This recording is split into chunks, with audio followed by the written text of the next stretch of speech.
have written a letter to the paper to back UKIP. I think we've known for a long time that UKIP is the only party that's supporting small business, and so we're delighted that so many small businesses have come out as a result to support us. And the big question, I suppose, is why? Well, I think, frankly, if you're a small business owner and you have been stuck with the burden of EU regulation and the lack of the big parties standing up for you, you've probably come to the view by now that it doesn't matter whether it's David Cameron or Ed Miliband in Downing Street, because neither of them are going to support you and your business. They've both sold out to the multinationals, and they can't do anything for you because long ago they farmed out all control of business to Brussels, as well as selling out to the big corporates. So this morning we're saying loud and clear, UKIP's the party of small business, the only party you can trust to fight your corner. And if you're in any doubt about that, I think you only have to compare our manifesto and what we offer to small businesses with those of the other parties. The Tories' manifesto doesn't mention small businesses at all, quite staggeringly. That's their disdain, I think, made crystal clear. And Labour's manifesto has a couple of hundred words of waffle, but it lacks any detail whatsoever and is so absolutely clueless that it even promises to ensure regulations will be designed with smaller firms in mind. Now, quite how Ed Miliband is going to do that when the EU has total control of business regulations is completely beyond me. UKIP's manifesto, on the other hand, starts very bold and very strong with a £1 billion boost for the high street.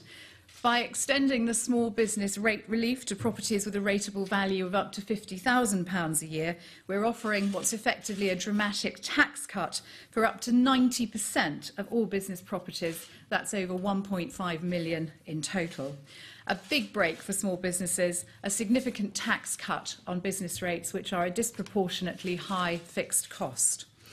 We also promised to invest practically in the high street by tackling another big issue that neither the Labour or the Tory party manifestos mention, and that's the decline of our high streets. They've introduced very wrong-headed planning and parking policies, which have let out-of-town shopping centres flourish and led to a lack of vibrancy on the high street. Now, our vision is of town centres where people actively want to come into the town centre and are not put off by high parking charges. So we will very much encourage councils to offer at least 50 minutes free parking to boost local trade, which we think is very much worth fighting for, and certainly our councillors will be rallying for that. Another example of how UKIP's manifesto proves it's the party of small business, we will deal with big companies who deliberately make late payments. Now again, Labour's manifesto says we will strengthen rules on late payments, but absolutely no detail whatsoever about how they're going to do it. Well, we have a very firm plan, no such flannel from us. We'll introduce a scheme that will allow smaller companies to report late payments to Her Majesty's Revenue and Customs anonymously. HMRC will then have the power to go through the records, all the records of that apparently offending company, and will fine them if they're found to be systematically exceeding their contractual terms of payment. Now, I don't think any of us would want HMRC to have any excuse to go through our tax records. Certainly big companies don't, and especially not as a result of a complaint that for them, in all likelihood, is really for a smallish amount of money. So we think this approach is one that will absolutely work. Finally, of course, because we campaign to leave the European Union, UKIP's the only party that can free business from the huge amount of red tape that they have been lumbered with since we joined in 1973. Despite the fact only 1 in 10 small businesses in the UK trade with Europe, all businesses, 100% of them, are hampered and subject to EU regulations, which cover all manner of areas. There's restrictions on employment, waste management, there are environmental and product regulations, health and safety. The list is endless, and they all combine to make this massive burden on business that UKIP genuinely wants to lift. So what kind of regulations are we talking about? Well, here's a short sample of what's on our hit list. The Working Time Directive, which is so at odds with the British attitude to hard work and is preventing on-the-job training. The Temporary Agency Workers Directive, which has led directly to the use of rising zero-hours contracts by large companies, and, for instance, the Construction Products Regulation, That became mandatory in the UK in 2013, and it's causing endless problems for suppliers who can wait months to get certification for their products, during which time they can't sell them, and it is putting businesses out of business. Thousands more ridiculous inconsistencies, most evident when it comes to the regulation of individual products. So I'll just take one example, which is affecting someone who runs a business that I know. Ammonium sulfamate. It's used in fertilisers. You used to be able to use it to control cut tree stumps to stop them growing back, but the EU banned it for this purpose, while still allowing it to be used in fertilisers and as a compost accelerator. Stupidity writ large, you might say. But those kind of lost product lines can poleaxe small manufacturers. Businesses that have spent years putting money and research time into developing projects that are then banned, leading to job losses, customer problems because they can't get the products they need to actually do their job properly, and growth is immediately stunted. The distribution chain suffers. The knock-on effects are enormous. Businesses that might have grown or thrived end up simply surviving or even failing. So I think perhaps also UKIP's the party of small business, because you look at our candidates up and down the country, many of them, unlike a lot of people in the current Westminster bubble, have actually worked for a living and worked outside that London metropolitan environment, and in many cases they've run their own businesses too. And I do wonder, actually thinking about it, if that's why, because we are the party of business and business people, that's why we're the only party that thought to get our accounts independently audited by the CEBR. So my message to small businesses today is don't vote for a change of management at Westminster, which is all you'll get, whether you vote for Dave or Ed. Vote for a change of government and a real voice championing your cause in Parliament. Thank you. Take some questions.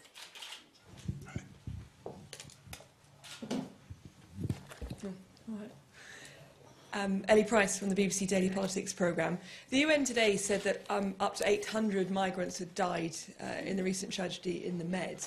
There's a meeting later on this week of European leaders. I just wondered if your party would back, if it's decided that European countries, including Britain, should take in more migrants, would you back that? And if not, what would be your approach to stop what we're told is going to be an ongoing loss of life? Well, I think Nigel Farage has already made it clear. We were the first party to actually call for the UK to take in refugees from Syria when the other parties firmly set their face against those people coming into Britain. And I'm glad to say that we changed the political weather in Westminster on that line. And he's saying again, we must help these people. It's a devastating tragedy. I mean, none of us could have read the headlines yesterday without absolute heartbreak. But it's also a very fine line between saying, yes, we must fulfil our UN obligations, we must take refugees in, but we must also make sure we do that sensibly so we don't open the door to encourage other people to come in. It is an incredibly difficult situation, absolutely heartbreaking, and a very fine line has to be trod, I think. We all want to welcome people here, but as idealistic as you might want to be, and it's in our nature to want to help everybody, you can't, unfortunately. That's the reality of it. And if I could just say, we do also think it's quite legitimate to make the point that an unintended consequence from the Cameron and Sarkozy action in Libya has been to reduce that country to a state where it has no governing institutions, civil society institutions have collapsed, and it vies with probably Somalia to be the most lawless country on the continent of Africa, and that has facilitated a massive increase in people trafficking through Libya. So this does show that the law of unintended consequences can apply to ill thought through foreign policy adventures. Take one from Rob.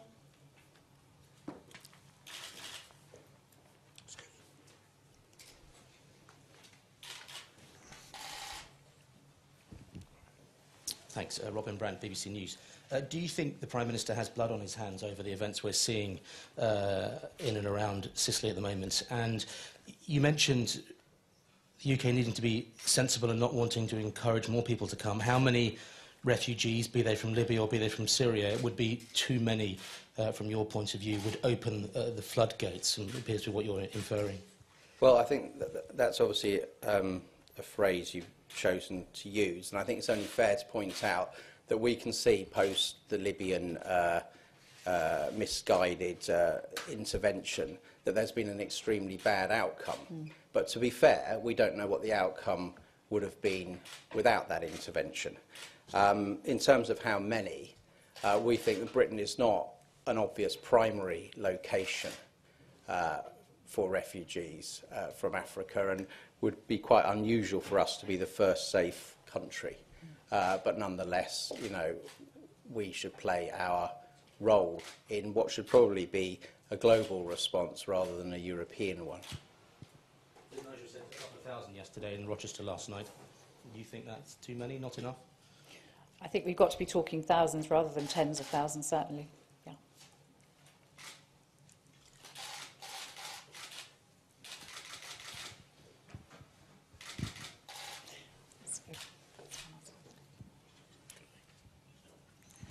Hi, Tom Beardsworth from Bloomberg. That large £1 million donation from last week, is it? Do we now know where that money is going? And could I speculate to my question that Nigel Farage looks like he's facing a tough battle in that constituency? Are resources being funneled to save him and by extension to save his leadership after May 7th? Well, Tom, yes, we know where the money is going to be spent, but you don't, and I think we'll probably leave it at that. As for the general election campaign in general, we're very pleased with how it's going. We've never said that we've got any kind of comfortable battles, but we think where we need to be in most of our target seats, actually in all of our target seats. Morning, Lindsay Watling from the Press Association. Just wanted to know what your reaction is to the report today that the Chilcot inquiry might not be published until next year. Well, that's nothing new, is it? I mean, we've been calling for it for some time. I think we've had a petition online actually asking for it to be published. What are they so frightened of? It seems to have been beset by endless delays, which seem to me to be completely unjustifiable. And, yeah, I think our response is exactly the same as it was a couple of months ago, that it's about time it was out, and we've always felt they were going to kick it into the long grass until after the election, and once again they're showing that that's exactly what they intend to do.